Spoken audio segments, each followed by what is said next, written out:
मुसलमानों को गद्दार कह रहे थे, भड़वे कहीं के, चड्डीदारी संघी कहीं के, नफरती कहीं के। आज मुसलमान तुम्हारे लिए मददगार साबित हो रहा है। यानी जिस मुसलमान को ये सब्जी नहीं बेचने दे रहे थे बाजार में, आज वही कंधा देकर आखिरी सहारा बन रहा है इनके अंतिम संस्कार में। इनके अंतिम संस्कार में कोई इस्लाम सिखाता है कि नफरत करना, हिंदुओं को मारना? बिल्कुल नहीं। कहा गया संगीन नरसिंहानंद सरस्वती? आज देश का मुसलमान जिस तरह अंधभक्तों की, देशवासियों की मदद कर रहा है, उससे कहीं ना कहीं अंधभक्तों के, चड्डीधारियों के, संघियों के मुंह पर जोरदार तमाचा लग रहा है। मुसलमानों को गद्दार कह रहे थे, भड़वे कहीं के, चड्डीदारी संघी कहीं के, नफरती कहीं के।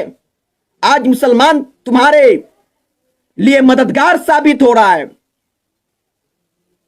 कह रहे थे जिस मुसलमान को ये सब्जी नहीं बेचने दे रहे थे बाजार में, आज वही कंधा देकर आखिरी सहारा बन रहा है इनके अंतिम संस्कार में। इनके अंतिम संस्कार में कह रहे थे मुसलमान देश का गद्दार है, मुसलमान को इस्लाम सिखाता है कि नफरत करना, हिंदुओं को मारना? बिल्कुल नहीं।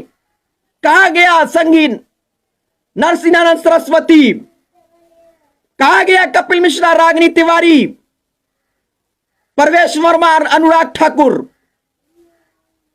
सिर्फ नफरत तुम लोग फैला सकते हो, लोगों को वर्गला सकते हो, लोगों के जज्बात से खेल सकते हो, लेकिन तुम मदद नहीं कर सकते हो। और अगर किसी को भी ये लोग मदद करते हुए दिखे हो, किसी को नजर आया हो, तो जरूर बताएं। हमें तो अभी तक ये नजर नहीं आ रहे। ये लोग सिर्फ गुफा में बैठकर, घरों में बैठकर नफरत बांट सकते हैं, नफरत फैला सकते हैं।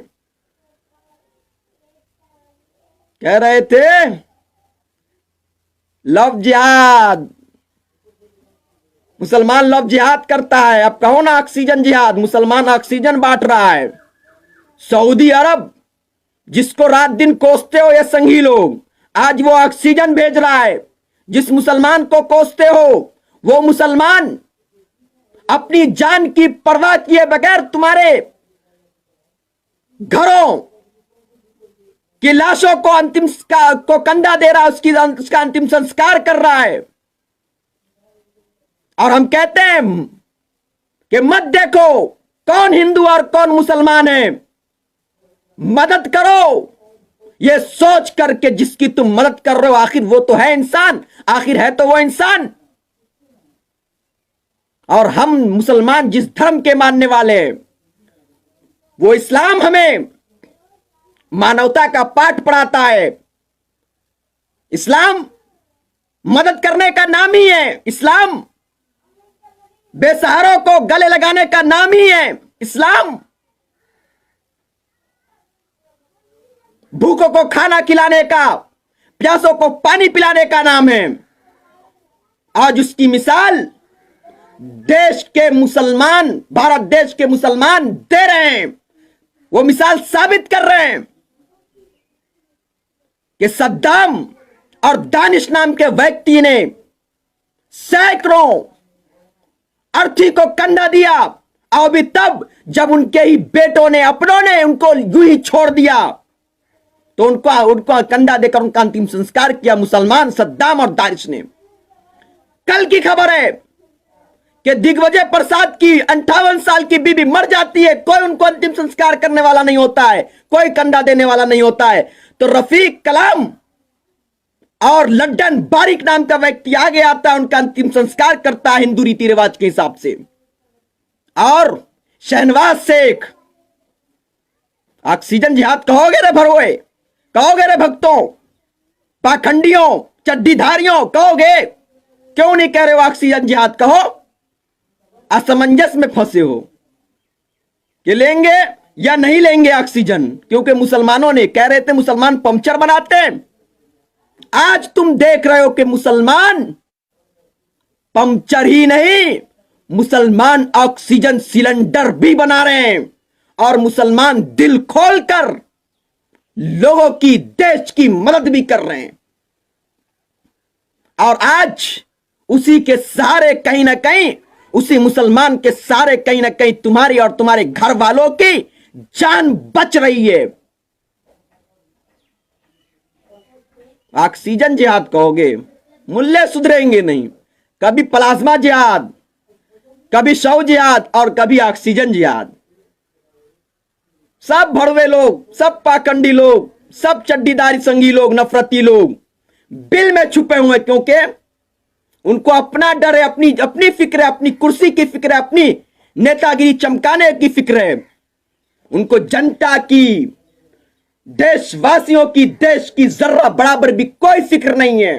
मैं तो कहता हूं, सियासत और कुर्सी के चक्कर में ईमान बेच डालेंगे ये नेता है साहब।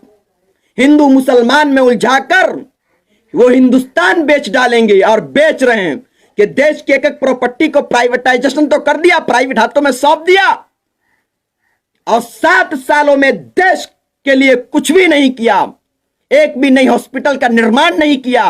1 साल कोरोना वायरस को हो गए, कोरोना वायरस से लड़ने के लिए कोई पुख्ता इंतजाम नहीं किया, बेड का इंतजाम नहीं किया, वेंटिलेटर का इंतजाम नहीं किया, ऑक्सीजन का इंतजाम नहीं किया। अगर किया होता तो आज पूरा हिंदुस्तान जो महान था वो शमशान में तब्दील नहीं होता। जिधर भी नजर उठाओ लोग बिलक रहे हैं, रो रहे हैं, तड़प रहे हैं। आओ पुकार लोगों की आ रही है सुनने को। किसी का बेटा, किसी का शौहर, किसी की पत्नी और किसी की मां दम तोड़ रही है। सरकार के खराब सिस्टम और सरकार की नाकामी, विफलता की वजह से। कह रहे थे कांग्रेस ने क्या किया, कांग्रेस ने जो नहीं किया वो हम कर दिखाएंगे। हकीकत में तुम कर रहे हो। कांग्रेस ने तुम्हारी तरह यूं ही जनता को लाचार नहीं छोड़ा था। कांग्रेस ने यूं ही तुम्हारे तरह जुमलेबाजी करके देश को वर्गलाया नहीं था। कांग्रेस ने यूं ही मरते हुए लोगों को सड़कों पर नहीं छोड़ा था। कांग्रेस ने तुम्हारी तरह यूं ही करोड़ों का सूट, करोड़ों का बूट पहनकर लंबी लंबी झूठ नहीं बोल रहा था। कांग्रेस ने तुम्हारी तरह देश के आपसी भाईचारे को भंग नहीं कर रहा था। आज वो तुम कर रहे हो। लेकिन याद रखना मोदी जी और तड़ीपार गृह मंत्री अमित शाह जी, खुदा के घर में देर अंधेर नहीं है।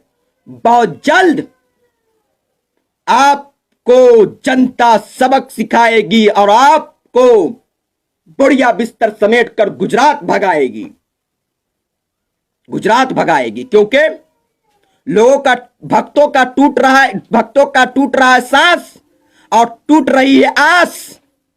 साथ ही उठने लगा है तुम पर से उन सभी का विश्वास, उठने लगा है विश्वास तुम पर। उनको जर्रा बराबर विश्वास नहीं है कि तुम सिर्फ और सिर्फ हिंदू मुसलमान कर कर अपनी राजनीति चमका सकते हो, कुर्सी पर काबिज रह सकते हो, लेकिन लोगों की सेवा नहीं कर सकते हो, देश हित में कोई काम नहीं कर सकते हो।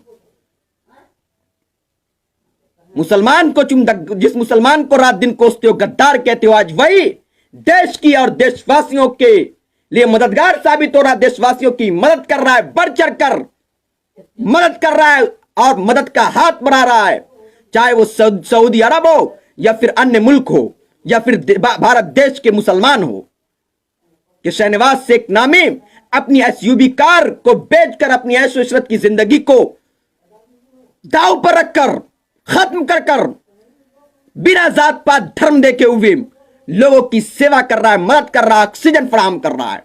और करना भी चाहिए। मैं सभी मुसलमान भाइयों से कहूंगा कि आप इसी तरह सेवा कर कर नरसिंहानंद सरस्वती जैसे पाखंडियों के, नफरतियों के, संगियों के, चड्डीदारियों के मुंह पर जोरदार तमाचा मारते रहिए, मोहब्बत बांटते रहिए, मदद करते रहिए। क्योंकि हम लोगों को इस्लाम, हम लोगों का धर्म हमें मोहब्बत फैलाना सिखाता है, हमें लोगों की मदद करना सिखाता है। और रमजानुल मुबारक का मुकद्दस महीना है। आप लोग ईश्वर से, अल्लाह से, खुदा से दुआ करें कि अल्लाह रब्बुल आलमीन, अल्लाह रब्बुल इज्जत अपने रहमो करम से भारत देश को और भारत देशवासियों को कोरोना वायरस जैसी जानलेवा बीमारी से बचाए, महफूज रखे और इस वबा को टाल दे, क्योंकि लोगों की जो जान जा रही है, लोग तरफ तरफ कर जो मर रहे हैं, लोग जिस तरह से बेसहारा होकर, लाचार होकर घरों के अंदर ही तो सड़कों पर, गाड़ियों में दम तोड़ रहे हैं, उससे खून के आंसू रोना होता है। बेचैनी सी कैफियत है। मेरे भाइयों, आप लोग भी हाथ बढ़ाइए, सामने आइए, मदद करिए। यह मत देखिए, अपनी जान की परवाह मत करिए, सेफ्टी जरूर बरतिए, अपना ख्याल जरूर रखिए, लेकिन केवल आप शरीर की दूरी बनाए, दिलों की दूरी ना बनाए, बल्कि दिलों से बढ़ चढ़कर आगे आइए, मदद करिए। कुल्लु नफ्सिन जायक़तुल मौत, हर नफ्स को मौत का मजा चखना है, लेकिन ऐसा नहीं कि आप लोग अपना भी ख्याल ना रखिए, अपना भी ख्याल करें और दूसरों का भी ख्याल करें। दूसरों को इलाज फराहम कराएं, ऑक्सीजन फराहम कराएं, उसको दवा फराहम कराएं, उसकी सेवा करें, मदद करें। मत देखो कौन हिंदू है कौन मुसलमान, मदद करते हुए बस ये देखो आखिर है तो वो इंसान, आखिर है तो वो इंसान, आखिर है तो वो इंसान। हम सभी भाइयों से कहेंगे, आप लोग अंधभक्तों के, पाखंडियों के, चड्डीधारियों के, भगवाधारियों के मुंह पर इसी तरह तमाचा मारते रहिए, मोहब्बत फैलाते रहिए। हिंदू मुस्लिम सिख ईसाई आपस में हम सब भाई भाई और भाई भाई बनकर रहेंगे। हम अपने देश को फिर महान बनाएंगे, फिर मजबूत करेंगे, क्योंकि अनेकता में एकता इस देश की शान है। इसलिए मेरा भारत महान है, इसलिए मेरा भारत महान है। जय हिंद, जय भारत, जय जवान, जय किसान, इनकलाब जिंदाबाद, भारत जिंदाबाद। आप सभी साथियों का बहुत बहुत शुक्रिया। वीडियो को ज्यादा से ज्यादा शेयर करें, आगे बढ़ाएं।